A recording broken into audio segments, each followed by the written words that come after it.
KPY Bala இந்த பேரை இப்போ சோஷியல் மீடியால எங்க பார்த்தாலும் நீங்க கேள்விப்படலாம். ஒரு பெரிய புயலையே கிளப்பிட்டு இருக்கு. எதுக்குன்னு பாத்தீங்கன்னா அவரு செய்யற சமூக சேவை விஷயமா தான். அவர் மேல சில குற்றச்சாட்டுகள் வச்சாங்க. அதுக்கு பாலா ஒரு அதிகாரப்பூர்வமான பதில் கொடுத்திருக்காரு. அது என்ன பதில்? வாங்க அதை பத்தி தான் நாம இப்போ விரிவா பார்க்க போறோம். ஆமா, இதுதான் அப்போ எல்லார் மனசுலயும் ஓடிட்டு இருக்கிற கேள்வி.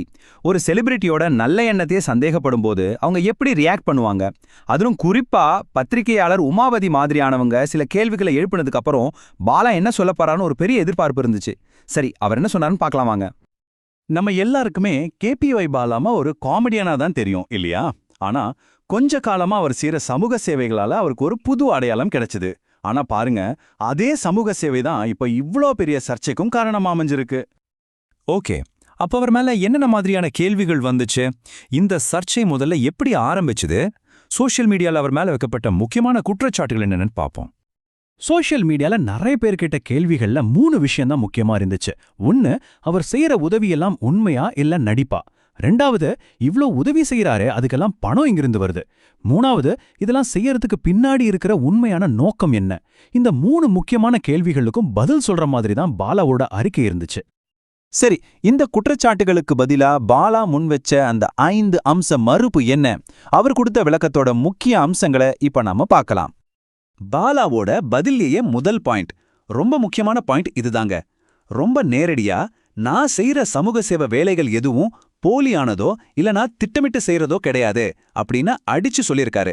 இந்த ஒரு வரியில இருந்து தான் அவரோட மொத்த விளக்கமும் ஆரம்பிக்குது. பாலாவோட விளக்கத்தை நம்ம 3 ஸ்டெப்பா பிரிச்சு பார்க்கலாம். முதல்ல இது எல்லாமே பொய்ன்னு ரொம்ப உறுதியா மறுத்துட்டாரு. ரெண்டாவதா எல்லாருமே கேட்ட அந்த முக்கியமான கேள்வி, பணம் எங்கிருந்து வருது? அதுக்கு இது எல்லாமே என்னோட சொந்த பணம் அப்படின்னு சொல்லிட்டாரு. கடைசியா ஆதாரம் கேட்டவங்களுக்கு நான் யாருக்கெல்லாம் உதவி செஞ்சனோ அந்த மக்கள் தான் என்னோட ஆதாரம்னு ஒரு சவாலையும் எடுத்திருக்காரு. பாருங்க, இதுதான் இந்த முழு விவாதத்திலையுமே ரொம்ப ரொம்ப முக்கியமான ஒரு பாயிண்ட். அதாவது, இந்த உதவிகளுக்காக அவர் யார்கிட்டையும் நன்கொடையோ இல்ல பணமோ வாங்கல. இது 100க்கு 100 அவரோட சொந்த சம்பாத்தியத்துல செஞ்சதுன்னு பாலா ரொம்ப தெளிவா சொல்லியிருக்காரு. இது அவர் பணம் வசூல் பண்றாருன்னு சொன்ன குற்றச்சாட்டுக்கு நேரடியான பதிலா இருந்துச்சு. அவரோட சேவைய சந்தேகப்பட்டவங்களுக்கு அவர் என்ன சொன்னாரு தெரியுமா? என்கிட்ட ஆதாரம் கேட்காதீங்க, நான் யாருக்கு உதவி செஞ்சனோ அவங்க கிட்ட போய் பாருங்கன்னு சொல்லி மொத்த கவனத்தையும் உதவி வாங்கினவங்க பக்கம் திருப்பிட்டாரு. ஆதாரம் வேணும்னா அந்த மக்களை போய் பாருங்க, அதுதான் அவரோட வாதம். இந்த சர்ச்சைக்கான பதிலுக்கு நடுவுல அவர் இன்னொரு விஷயத்தையும் குறிப்பிட்டிருந்தாரு. அதாவது, அவரோட காந்தி கண்ணாடி படம் ரிலீஸ் ஆனப்போ போஸ்டர் ஒட்டுறதுக்கு கூட நிறைய கட்டுப்பாடுகள் இருந்துச்சாம். அதனால படம் சரியா மக்கள் கிட்ட போய் சேரலன்னு தன்னோட வருத்தத்தை சொல்லியிருந்தாரு. அடுத்ததா, நீங்க ஏன் இதெல்லாம் செய்றீங்க அப்படின்னு கேட்ட கேள்விக்கு அவர் என்ன பதில் சொன்னாருன்னு பாப்போம். அது அவருடைய ஒரு பர்சனல் பிலாசபி மாதிரி இருந்துச்சு. தன்னோட நோக்கத்தை பத்தி அவர் விளக்கும்போது ஒரு முக்கியமான விஷயத்தை தெளிவுபடுத்தினாரு. அதாவது, நான் இதெல்லாம் செய்யறது விளம்பரத்துக்காகவோ இல்ல 4 பேரை கைத்தட்டணுன்றதுக்காகவோ இல்ல. இத என்னோட ஒரு தனிப்பட்ட கடமையா நினைக்கிறேன். மக்களுக்கு உதவணும், அவ்வளவுதான் என்னோட நோக்கம்னு சொல்லியிருக்காரு. சரி, இவ்ளோ விமர்சனங்கள், இவ்ளோ சந்தேகங்கள், இதுக்கப்புறம் பாலா என்ன செய்ய போறாரு? அவரோட அடுத்த ஸ்டெப் என்னவா இருக்கும்? எதுக்கும் அவரே தெளிவான ஒரு பதில சொல்லிட்டாரு. கடைசியா எதிர்காலத்துல என்ன செய்ய போறேன்றதையும் பாலா ரொம்ப தெளிவா சொல்லிட்டாரு.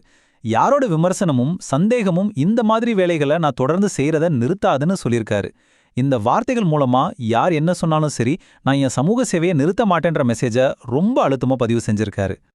இப்பவும் பாத்தீங்கன்னா பாலாவோட இந்த விளக்கத்துக்கு அப்புறமும் அவரை ஆதரிக்கிறவங்க ஒரு பக்கமும் இன்னும் சந்தேகத்தோட பாக்குறவங்க இன்னொரு பக்கமும் இருக்காங்க. மக்கள் கருத்து 2ஆ பிரிஞ்சிருக்கு. இது நம்மள ஒரு முக்கியமான கேள்விக்கு கொண்டு வந்து நிறுத்துது. ஒருத்தரோட நம்பிக்கை கேள்விக்குள்ளாக்கப்படும் போது தன்னோட நல்ல நோக்கத்தை எப்படித்தான் நிரூபிக்கிறது? இதை பத்தி நீங்க என்ன நினைக்கிறீங்க? உங்க கருத்துக்களை மறக்காம கீழே கமெண்ட்ஸ்ல சொல்லுங்க.